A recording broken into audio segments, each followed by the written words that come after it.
여러분은 인생에서 가장 중요한 가치가 무엇이라고 생각하시나요?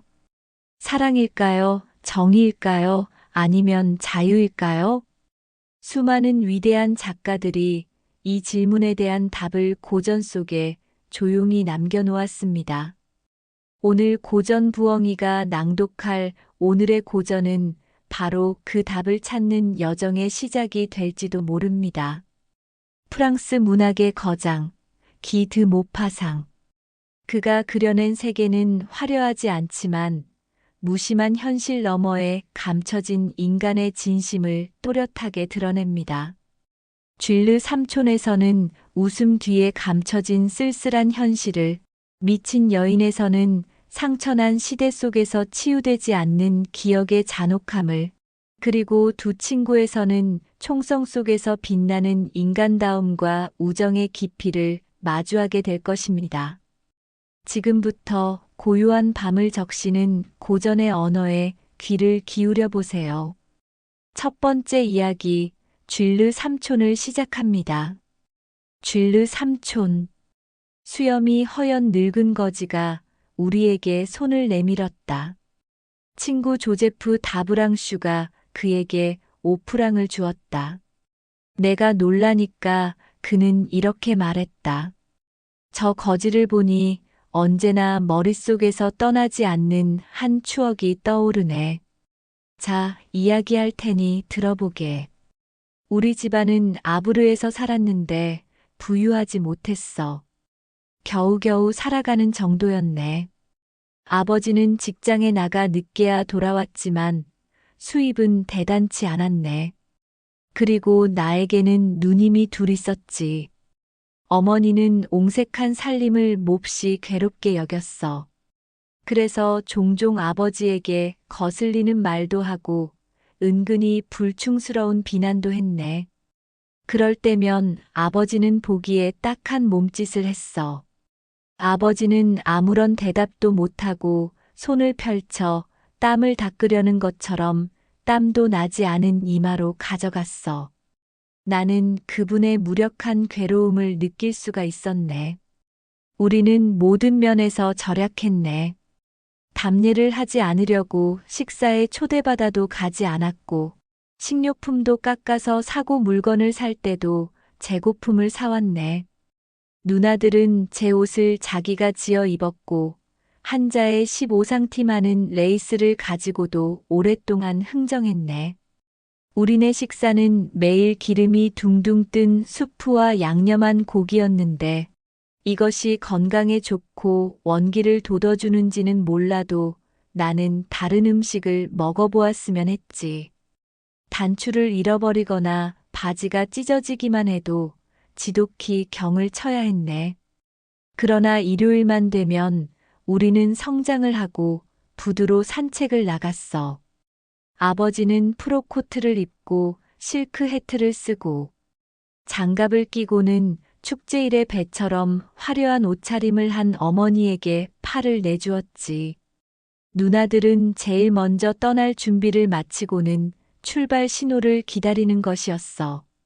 그러나 막상 떠나려 할 때면 언제나 아버지의 프로코트에 눈에 띄지 않던 얼룩이 발견되어 재빨리 헝겊 조각에 벤젠을 묻혀다 지워야 했네.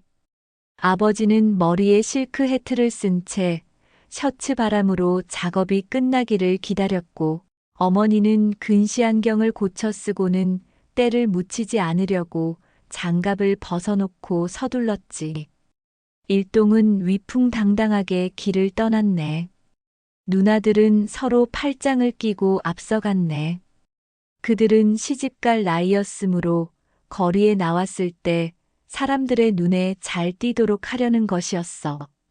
나는 어머니 왼쪽에 섰고 아버지는 오른쪽에 있었지.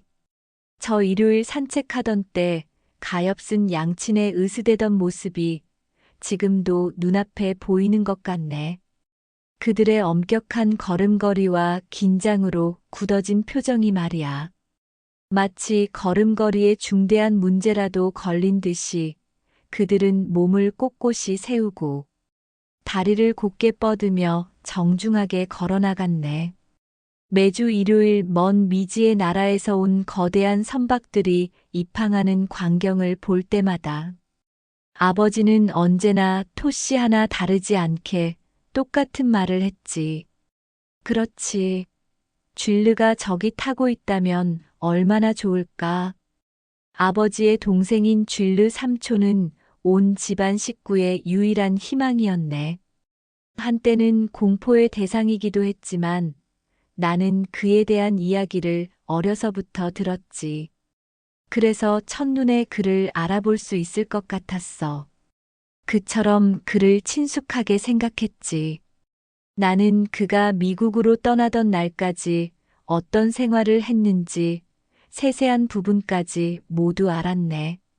그 무렵 그의 생활에 관해서는 낮은 음성으로밖에 이야기들을 하지 않았지만 그는 나쁜 짓을 한 것 같았어. 말하자면 돈을 좀 낭비했던 것이지. 가난한 친척들에게 그런 피해를 입혔다면 그보다 더 큰 죄악은 없지. 돈 많은 사람들이 볼 때야 남봉이 나서 사람답지 않은 짓을 한 것에 불과하겠지만 그들은 입가에 웃음을 지으며 바람둥이라 하겠지. 그러나 가난한 사람들의 경우라면 부모의 재산을 축낸 자는 고약한 놈이요, 못된 놈의 불량배가 되는 거야. 똑같은 행위라고 해도 이렇게 구별 짓는 것이 옳아. 왜냐하면 결과만이 행동의 중요성을 결정짓는 법이니까.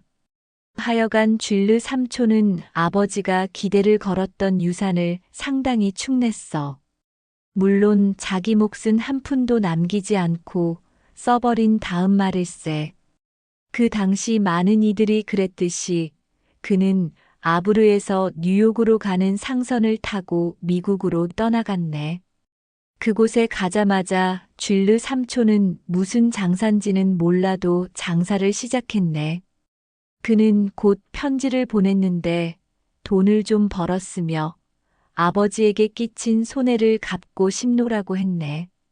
이 편지는 집안 식구들에게 깊은 감동을 주었지.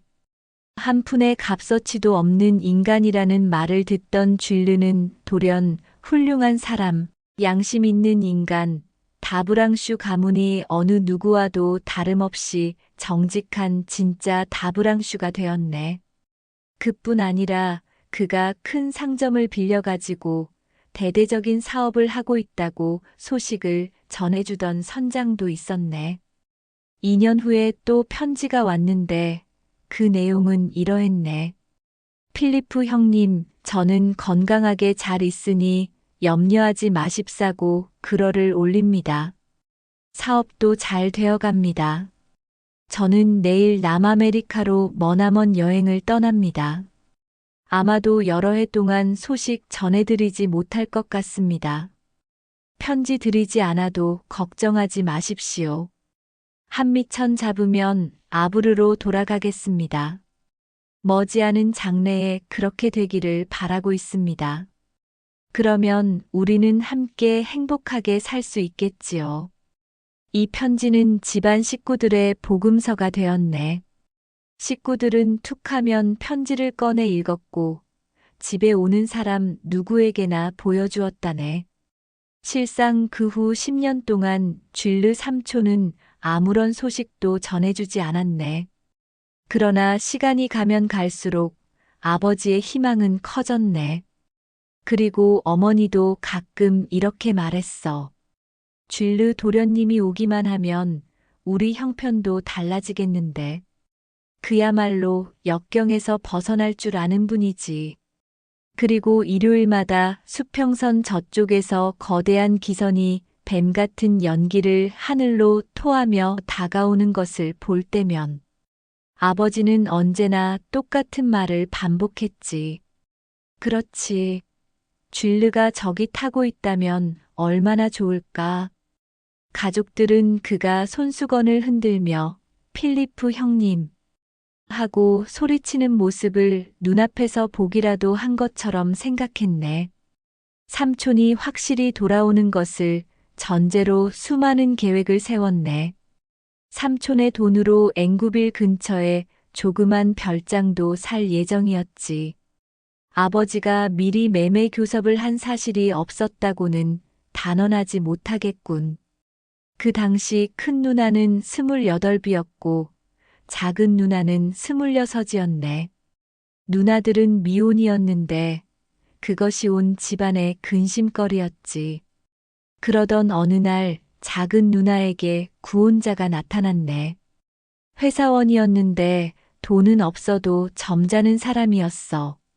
어느 저녁 보여준 쥘르 삼촌의 편지가 이 청년의 망설임을 끝내고 결단을 내리게 만들었다고 나는 지금도 믿네. 그의 청혼은 흔쾌히 받아들여졌고 결혼식을 올린 다음 가족이 함께 저지로 간단한 여행을 가기로 결정을 보았지. 저지는 가난한 사람들에게는 이상적인 여행지일세. 멀지도 않고 전기선으로 바다를 건너기만 하면 되거든. 그리고 그곳은 타국 땅일세. 영국에 속한 섬이니까. 그러니 프랑스인이 2시간만 배를 타고 가면 자기 나라 땅에서 사는 이웃나라 국민들을 보고 영국기가 휘날리는 이 섬의 풍습을 연구할 수도 있는 거야. 그 풍습이란 게 간단히 말해서 한심한 것이라고 사람들은 말하는 바지만 이 저지 여행은 집안 식구들의 관심사가 되었고 한시도 잊을 수 없는 꿈, 유일한 기다림이 되었네. 드디어 출발일이 되었네. 내게는 그것이 어제 있었던 일처럼 눈앞에 선하네. 그랑빌 부두의 정박한 증기선은 발동을 걸고 있었고 아버지는 침착성을 잃고 우리의 짐 3개가 배에 실리는 것을 지켜보았고 어머니는 불안한 듯 동생이 결혼한 후 혼자 남은 병아리처럼 얼이 빠진 큰 누나의 팔을 붙잡았으며 신혼부부는 항상 뒤에 처져 있었네. 그래서 나는 자꾸 고개를 돌려 뒤돌아보았지. 배에서 기적이 울렸네. 우리들은 배에 올랐지. 배는 부두를 떠나 푸른 대리석 탁자처럼 평탄한 바다 위로 떠나갔네.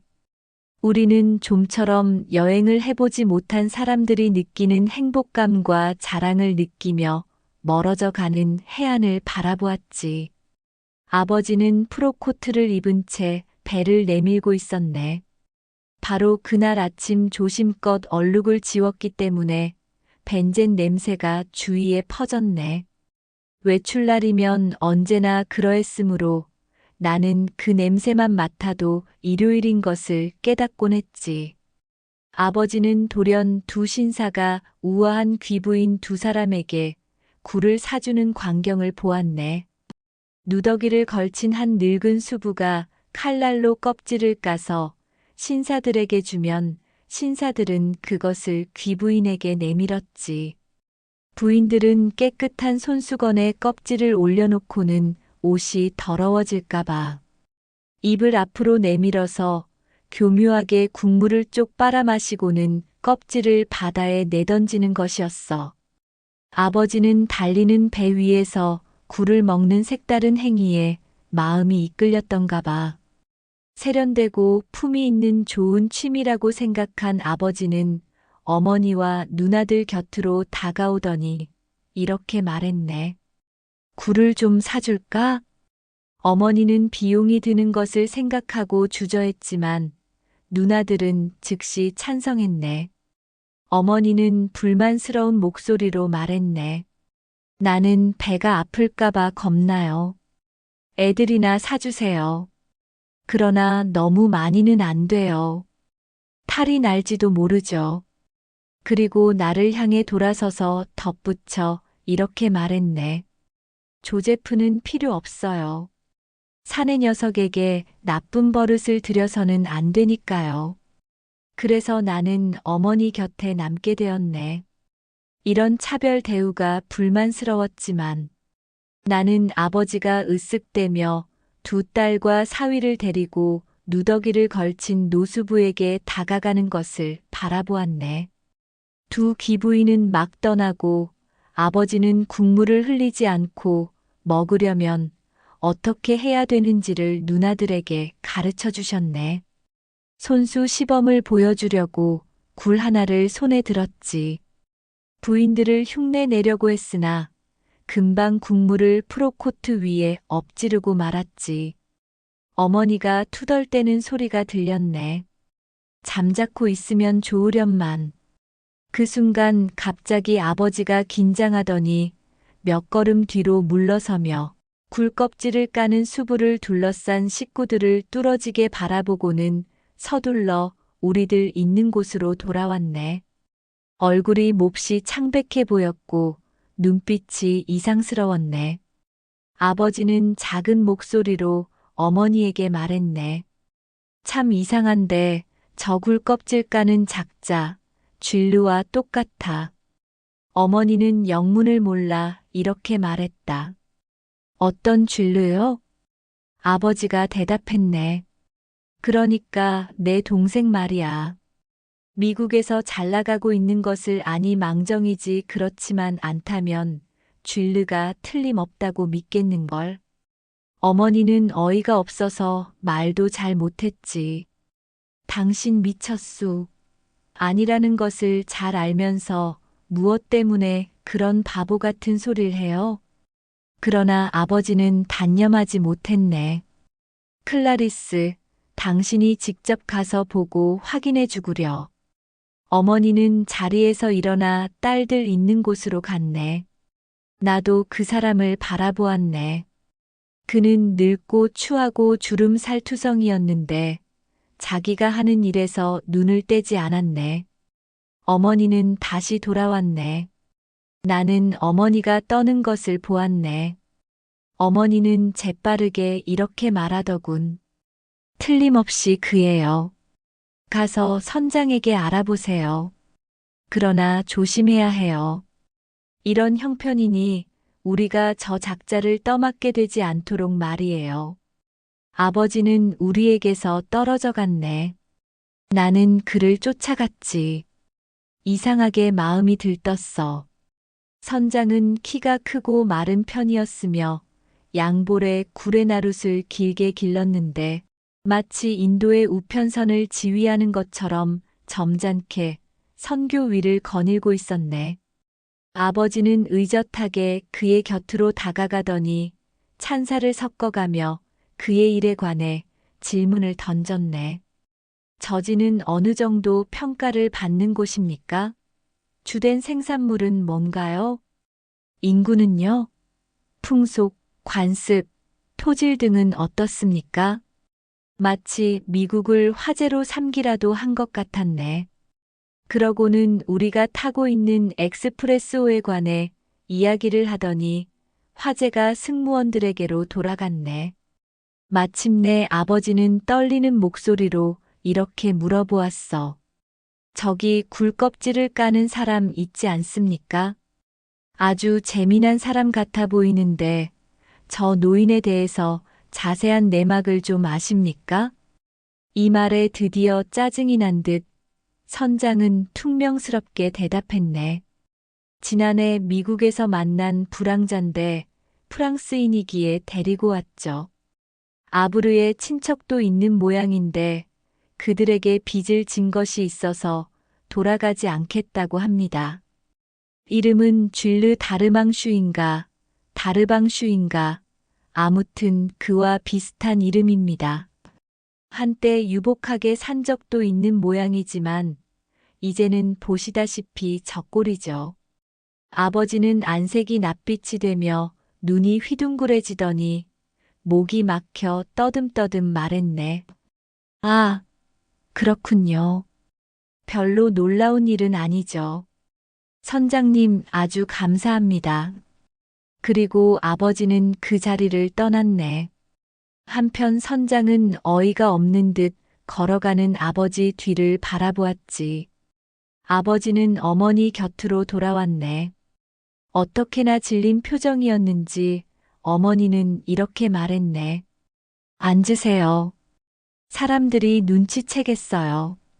아버지는 의자에 주저앉으며 이렇게 중얼거렸지. 쥘르야, 틀림없는 쥘르야. 그러고는 이렇게 말했네. 어떡하지? 어머니는 재빨리 대답했네.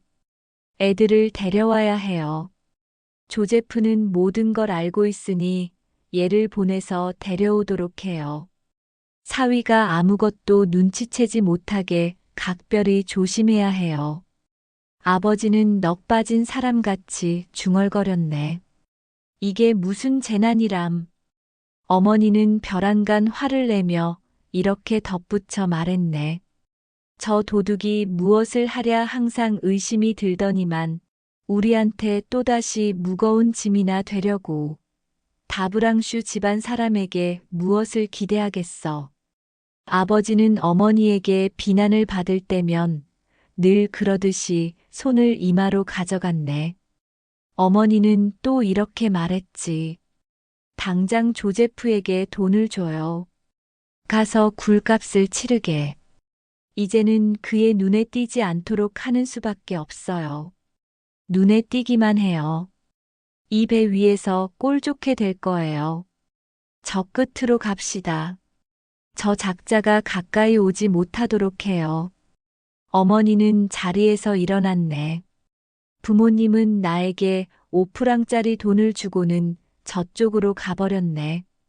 누나들은 놀라서 아버지를 기다리고 있었네. 나는 어머니가 배멀미를 좀 하신다고 말해주었지. 그러고는 굴 까는 사람에게 물어보았네. 굴값이 얼마인가요? 나는 삼촌이라고 부르고 싶은 마음이었네. 그는 대답했네. 2프랑 50수다. 내가 5프랑을 내주니까 그는 돈을 거슬러 주었네. 나는 그의 손을 바라보았네. 쭈글쭈글해진 가엾은 뱃사람의 손을. 나는 그의 얼굴을 바라보았네. 처량하고 지쳐버린 늙고 비참한 모습이었네. 나는 이렇게 생각했네. 저 사람이 우리 삼촌, 아버지의 동생인 우리 삼촌이구나. 나는 그에게 팁으로 10수를 주었네. 그는 나에게 이렇게 감사를 표하더군. 복 많이 받으시오, 도련님. 국어라는 가엾은 사람의 어조였네. 나는 그가 미국에서 거지 생활을 했을 것이라고 생각하네. 누나들은 내가 선심 쓰는 것을 보자 어이가 없는 듯 쳐다보았네. 내가 아버지에게 나머지 2프랑을 주는 것을 보자 어머니는 깜짝 놀라며 물어보았네. 3프랑이나 돼? 그럴 리가 없는데. 나는 분명한 목소리로 이렇게 말했네. 팁으로 10수를 주었어요. 어머니는 펄쩍 뛰며 나를 빤히 쳐다보았네. 미친 녀석. 저 비렁뱅이에게 10수나 주었어. 아버지가 눈짓으로 사위를 가리키자 어머니도 더 말을 하지 않았네. 일동은 입을 다물었지. 전방의 수평선 위에 바다에서 솟아오르는 것 같은 보랏빛 그림자가 보였네. 그것이 저지였네. 배가 부두에 가까워지자 나의 마음속에는 다시 한번 쥘르 삼촌을 보고 싶은 강렬한 충동이 치솟아났네. 그에게 다가가서 무엇인가 다정한 말을 하여 위로해주고 싶었네. 그러나 굴을 더 먹겠다는 사람이 없으니 그의 모습도 사라져버렸네. 그는 아마도 냄새나는 배 밑창으로 내려갔을 테지. 그곳이 저 비참한 인간의 숙소였을 거야. 그리고 우리는 돌아올 때 그를 다시 만나지 않으려고 생말로우를 탔네. 어머니의 마음은 근심으로 꽉 차 있었네. 그 후로 나는 삼촌을 다시 본 적이 없네. 자, 이제 왜 내가 때로 5프랑씩이나 거지에게 주는지 알 수 있겠지. 미친 여인. 여보게들, 난 맷도요를 보면 전쟁 중에 일어난 비참한 이야기가 생각나네.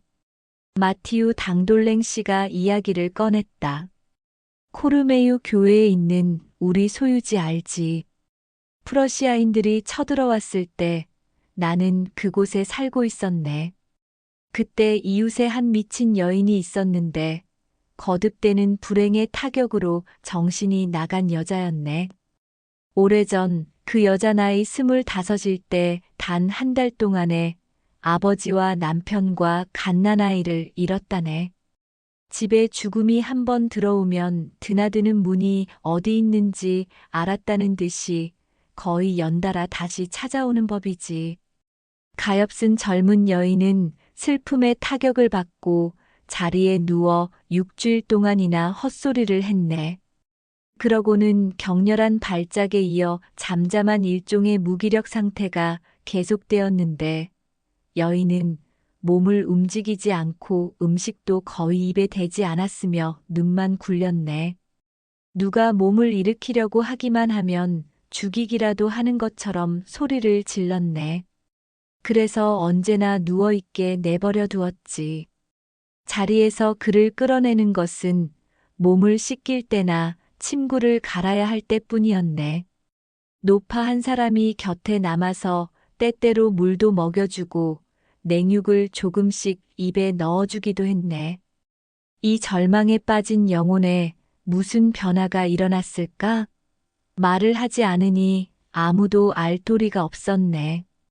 죽은 사람들을 생각했을까? 명확한 기억도 없이 슬픈 공상을 했을까? 아니면 사고력이 완전히 파괴되어 고인물과 같이 움직이지 않았을까? 15년 동안 여인은 갇힌 채 죽은 듯이 누워 있었네. 전쟁이 일어났네. 12월 초순에는 프러시아 군대가 코르메유에 침입했지. 나는 그것을 어제 일같이 기억하네. 돌도 얼어 터질 듯한 추운 날씨였지. 신경통으로 몸을 움직일 수가 없어 안락 의자에 기대 있었는데 무겁고 율동적인 그들의 발소리가 들려왔네. 나는 창 너머로 그들이 지나가는 것을 보았지. 모두가 한결같이 독특한 인형 같은 동작을 하는 행렬이 끊임없이 지나갔네. 그러더니 지휘관들이 주민들에게 병사들을 배당했지. 나에게는 17, 이웃에 미친 여인 집에는 12이 배당되었는데 이들 12 중에는 참으로 전쟁 속에서 늙었다고 할 무뚝뚝하고 난폭한 소령이 한 사람 끼어 있었네. 처음 며칠 동안은 아무 일도 없었네. 옆방 장교에게는 부인이 병으로 누워 있다고 말했고 장교도 그에 대해서는 별로 신경을 쓰지 않았네. 그러나 얼마 지나지 않아 사관은 부인이 한 번도 나타나지 않는 것에 화가 났네. 그는 부인의 병이 무엇인가 물었네. 대답은 깊은 슬픔으로 인해 15년 전부터 자리에 누워 있다는 것이었지. 장교는 이 말을 믿을 수 없었는지 이 가엾은 실성한 여인이 자리에서 일어나지 않는 것은 프러시아인을 보지 않으려는 그들과 말을 하거나 접촉하지 않으려는 자존심 때문이라고 생각했네. 그는 부인에게 만나달라고 요청했네. 부인 방으로 들어가자 그는 퉁명스러운 목소리로 물었네. 부인, 아래서 뵙고자 하니 자리에서 일어나 내려가 주시기 바랍니다. 부인은 그를 향해 눈을 돌렸네. 아무런 표정도 없는 희미한 시선을. 그리고 아무런 대답도 하지 않았네. 그는 다시 말했지. 나는 거만하게 구는 것은 참지 못하오. 당신이 자진해서 일어나지 않겠다면 당신 스스로 걸어 나오도록 좋은 방법을 강구해 볼 것이오.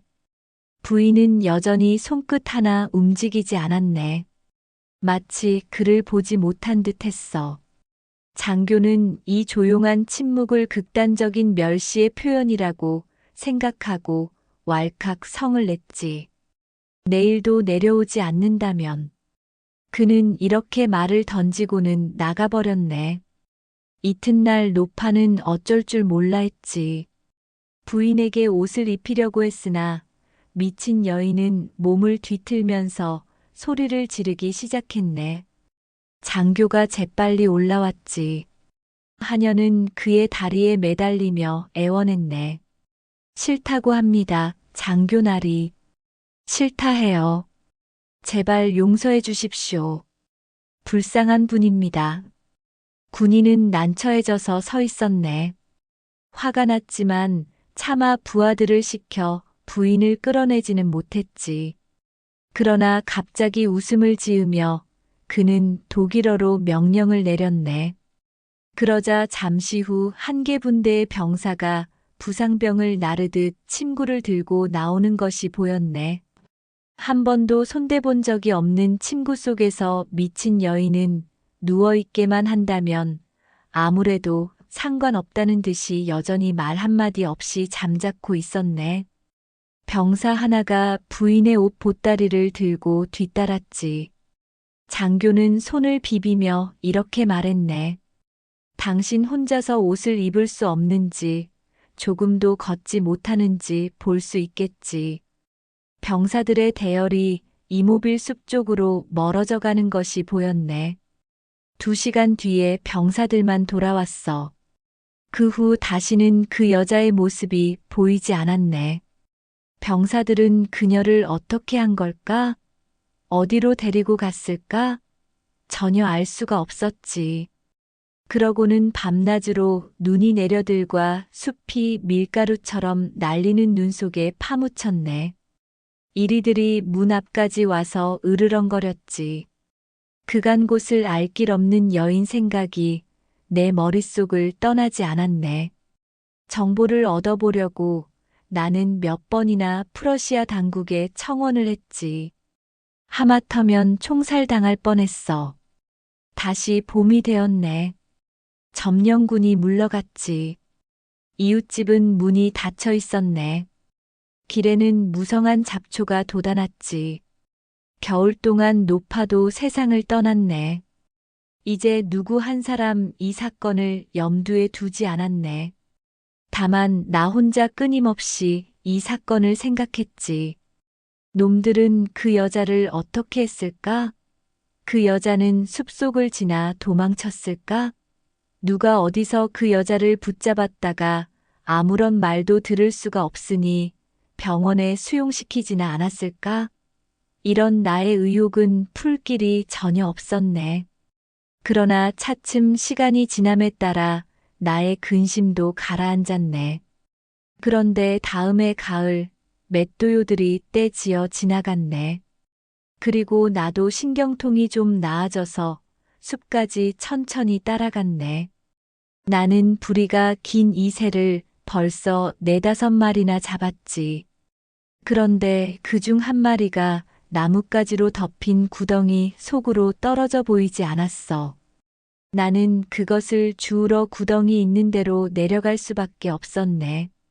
그 새는 어느 시체의 해골 곁에 떨어져 있었네. 그러자 문득 저 미친 여인 생각이 주먹으로 얻어맞은 듯 마음속에 떠올랐네. 저 처참했던 한 해 동안 그녀 말고도 많은 사람이 이 숲속에서 죽었을 거야. 그러나 왜 그랬는지는 몰라도 내 눈에 띈 저 해골은 불쌍한 미친 여인의 것이라는 확신이 들었네. 갑자기 나는 깨달았지. 모든 것을 짐작했네. 놈들은 그 여자를 침구 위에 눕힌 채 춥고 인적 없는 숲속에 버렸던 거야. 그리고 여인은 자신의 고집대로 가볍고 두꺼운 새털 이불 같은 눈에 덮여 팔도 다리도 움직이지 않고 그대로 죽어버린 것이지. 그 뒤 이리들이 뜯어먹었겠지. 새들은 찢어진 침구에서 털을 가져다 집을 지었겠고. 나는 저 슬픈 해골을 보관하고 있네. 그리고 나는 기원하네. 우리네 자식들은 결코 다시 전쟁을 겪게 되지 않기를. 두 친구. 파리는 포위되었고 사람들은 굶주려 죽을 지경이었다. 지붕 위에 참새도 보기 힘들어졌고 수채구멍마저 말라붙었다. 사람들은 무엇이든지 닥치는 대로 먹으며 버텼다. 정월 어느 맑은 아침에 모리소 씨는 시의 외곽 도로를 따라 쓸쓸히 걷고 있었다. 본업은 시계포 주인이나 때로는 할 일 없이 놀고 먹기도 하는 그는 지난날 친하게 지냈던 한 친구 앞에 우뚝 멈춰 섰다. 그는 물가에서 삭인 소바주 씨였다. 전쟁 전에는 일요일마다 새벽부터 손에는 대로 만든 낚싯대를 들고 등에는 양철통을 메고 모리소 쉬는 길을 떠났다. 그는 아르장테유에서 기차를 타고 콜롱부에서 내려 마랑트섬까지 걸어가곤 했다. 꿈에도 잊지 못하는 이곳에 닿자마자 그는 낚시질을 시작하여 밤까지 고기를 낚곤 했다. 거기서 그는 일요일마다 작달막한 키에 똥똥하며 쾌활한 소바주 씨, 노트르담 드 로레트 거리의 자파상이자 자기 못지않게 광적인 낚시꾼인 소바주 씨를 만났다. 그들은 낚싯대를 손에 쥐고 흐르는 물에 발을 담근 채 나란히 앉아 반나절을 보내는 때가 종종 있었다. 그렇게 해서 그들은 우정을 맺은 것이다. 어떤 날은 서로 말을 건네지 않기도 하고 때로는 이야기를 하기도 했다. 그러나 취미와 감정이 같았으므로 그들은 말 한마디 없이도 놀라우리만큼 서로 잘 이해했다. 봄이면 아침 10시쯤 막 떠오른 태양이 물살과 함께 흘러가는 뿌연 수증기를 잔잔한 강물 위에 어리게 하고 이 두 낚시 중독자들의 잔등에 새봄의 따스한 햇볕을 부어 줄라치면 모리소 씨는 이따금 옆 사람에게 여보게 얼마나 따뜻한 날씨인가 하고 말한다. 그러면 소바주 씨는 이렇게 좋은 날씨는 처음이야 하고 대답하곤 했다. 이것으로도 서로 이해하고 믿기에는 충분했다.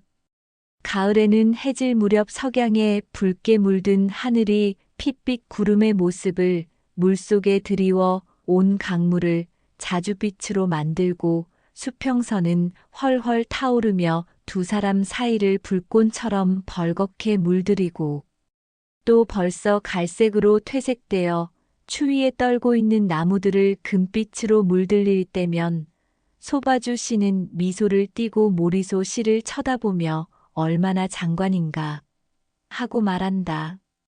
그러면 황홀경에 빠졌던 모리소 씨는 낚싯대에서 눈을 떼지 않은 채 이게 시내 큰 거리 구경보다 훨씬 낫지, 안 그래? 하고 응수하곤 했다. 이제 그들은 서로 누구인지 알아보자 하도 엉뚱한 환경에서 다시 만난 탓에 감개무량하여 힘껏 손을 맞잡았다. 소바주 씨는 한숨을 쉬면서 나지막하게 중얼거렸다. 이런 난리가 어디 있나? 몹시 침통한 빛을 띤 모리소 씨는 신음하듯 말했다. 그런데 날씨가 참 좋군. 오늘이 올해 들어 처음으로 좋은 날씨인데. 실로 하늘은 아주 맑고 햇빛이 가득했다. 그들은 몽상에 잠겨 처량한 모습으로 나란히 걷기 시작했다. 모리소 씨가 다시 말을 꺼냈다. 낚시질 하던 때 기억나나? 여보게 좋은 추억이지? 소바주 씨가 물었다.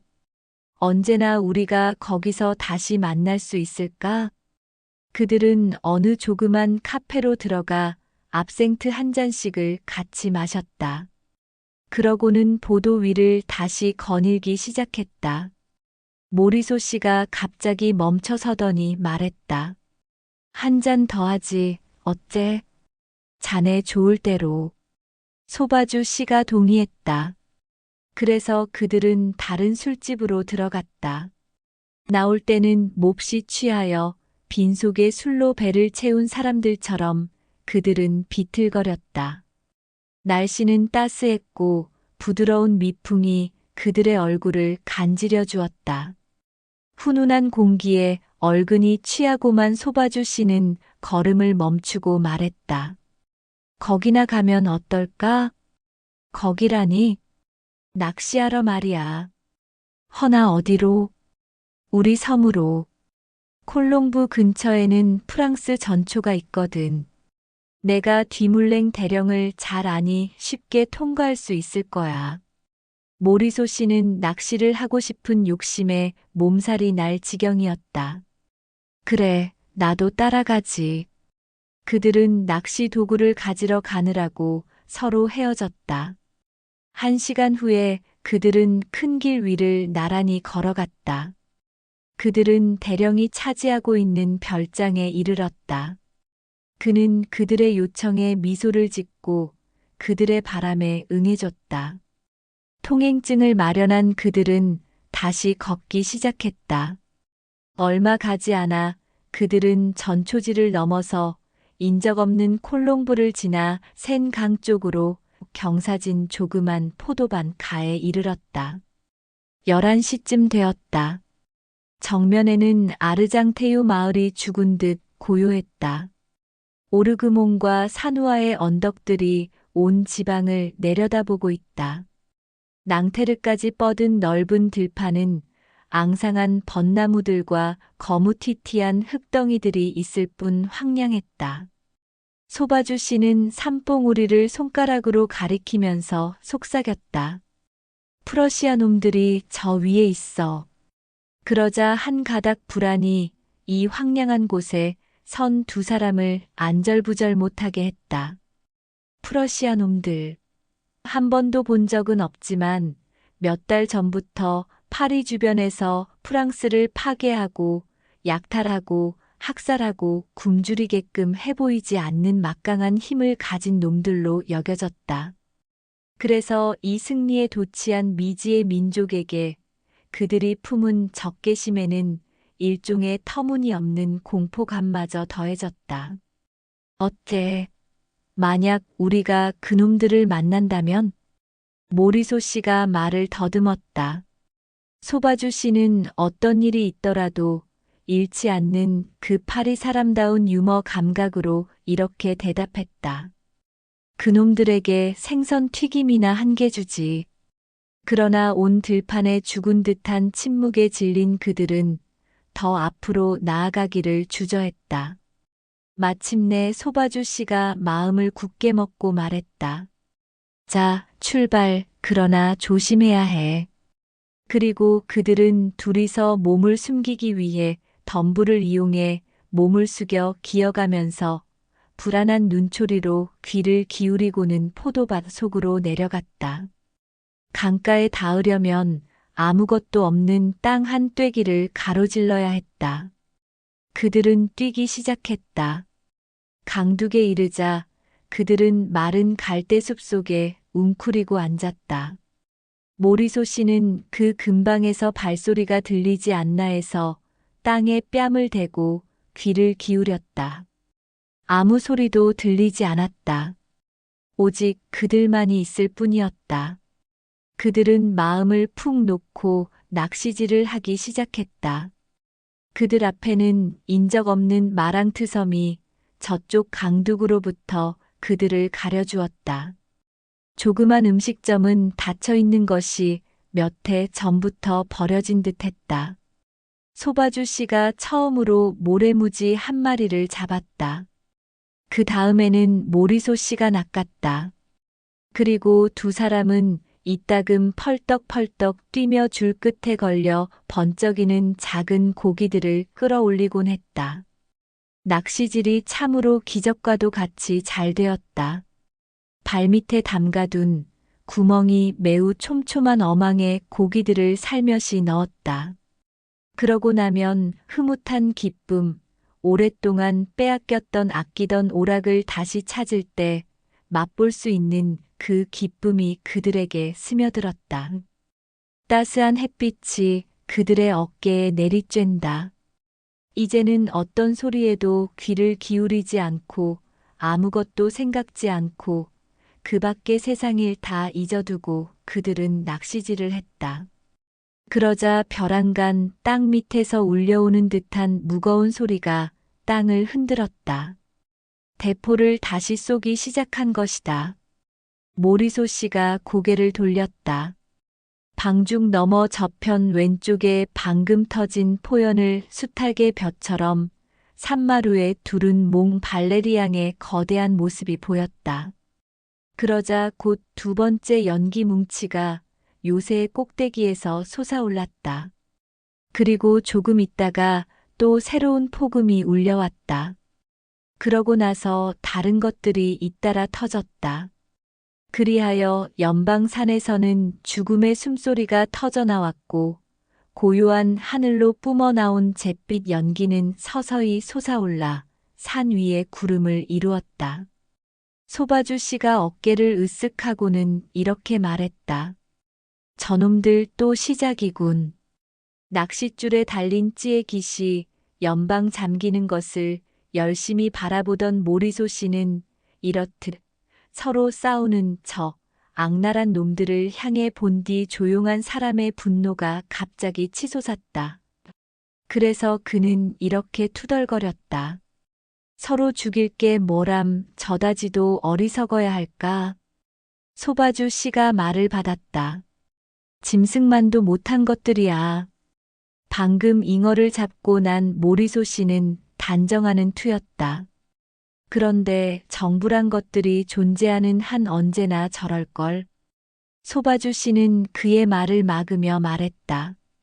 공화국 정부 같으면 선전포고를 하지는 않았을 거야. 이번에는 모리소 씨가 말을 가로챘다. 왕이 있으면 밖에서 전쟁을 하고 공화국이 되면 안에서 전쟁을 하니 참. 그러고는 그들은 조용히 이야기를 시작했다.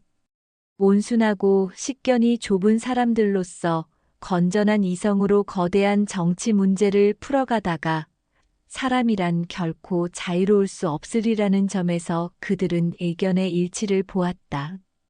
그러는 동안에도 몽 발레리앙에서는 쉬지 않고 쿵쿵거리는 소리가 났다. 포탄은 터질 때마다 프랑스 사람들의 집들을 부숴놓고 살림을 파괴하고 생명을 짓밟고 많은 꿈과 기대했던 많은 기쁨과 바라고 바랐던 많은 행복을 끝장내고 이 나라의 또는 다른 나라의 아내들의 가슴, 소녀들의 가슴, 어머니들의 가슴에 영원히 가시지 않을 상처를 입혔다. 이런 게 인생이지. 소바주 씨가 단정하는 투로 말했다. 차라리 이런 게 죽음이라고 말하게. 웃으면서 모리소 씨가 대꾸했다. 그 순간 자기들 뒤에 누군가 걸어오는 소리를 느끼면서 그들은 소스라치게 놀랐다. 눈을 돌리니 어깨 뒤로 4명의 사내들이 눈에 띄었다.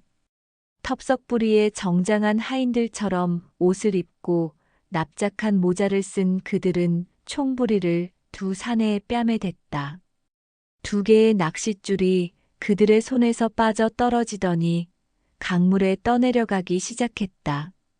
삽시간에 그들은 붙잡혀 묶여서 쪽배에 실려 섬으로 끌려갔다. 그들이 빈집이라고 생각한 그 건물 뒤에도 20명 남짓한 독일 병정들이 눈에 띄었다. 말 안장에 앉아 큼지막한 사기로 만든 파이프로 담배를 피우는 털투성이의 거인 같은 사내가 유창한 프랑스어로 그들에게 물었다. 그래, 선생들 고기 많이 잡으셨소? 그때 한 병사가 마음먹고 들고 온 물고기가 가득한 어망을 그 장교의 발끝에 내려놓았다. 프러시아인은 웃음 지으며 말했다. 저런 고기잡이는 잘 됐나 보군. 그러나 딴 것이 문제야. 내 말을 들어봐요. 그리고 당황할 것 없소. 내가 보기엔 당신 2 사람은 나를 정탐하러 보낸 스파이들이란 말이야. 나에게 잡혔으니 내 손에 총살당하는 거야. 당신들은 계획을 감쪽같이 숨기려고 낚시질하러 온 척한 거고 내 수중에 떨어지다니 참 안 됐소. 이런 게 전쟁이야. 그런데 당신들이 전초를 나올 적엔 되돌아갈 때 쓸 암호를 틀림없이 알고 나왔겠지. 그 암호를 대시오. 그러면 용서해 줄 테니. 낯빛이 된 2 친구는 나란히 서서 신경성 환자가 몸을 떨듯 손을 가늘게 떨 뿐 잠자코 있었다. 장교가 다시 말했다. 그러면 아무도 모를 것이고 당신들은 조용히 돌아가게 될 테니 그리고 비밀은 당신들과 함께 사라질 것이요. 만약 당신들이 거부한다면 죽는 것뿐이요. 그것도 여기서 즉사야. 둘 중에 골라보겠소? 그들은 꼼짝 않고 서서 입도 뻥긋하지 않았다. 프러시아인은 손을 뻗어 강 쪽을 가리키면서 여전히 조용한 말씨로 말을 이었다. 생각해봐요. 5분 후면 당신들은 결국 저 물속에 가라앉을 것이란 걸. 5분 후에는 당신들에게도 부모가 있겠지? 몽 발레리앙에서는 여전히 쾅쾅거리는 소리가 났다. 두 낚시꾼들은 선체로 말이 없었다. 그 독일인이 저희 나라 말로 명령을 내렸다. 그러고 나서 그는 그 포로들과 너무 가깝지 않게 의자의 위치를 바꾸었다.